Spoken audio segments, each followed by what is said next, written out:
Welcome to another fork and knife video. Have you ever been to a dinner that included peas? Let's talk about getting those peas off the plate. This video is for demonstration, so I'll just be passing the peas from one plate to another. All you have to do is spear the peas with your fork while using the knife to hold them in place. Let's watch. Ooh, perfect.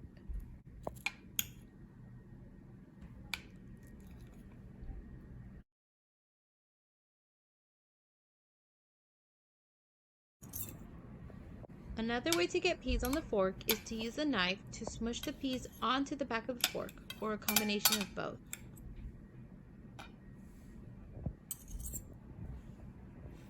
I'm not sure about this one, but it is possible to smush the peas with the fork and use the knife to get it onto the back of the fork.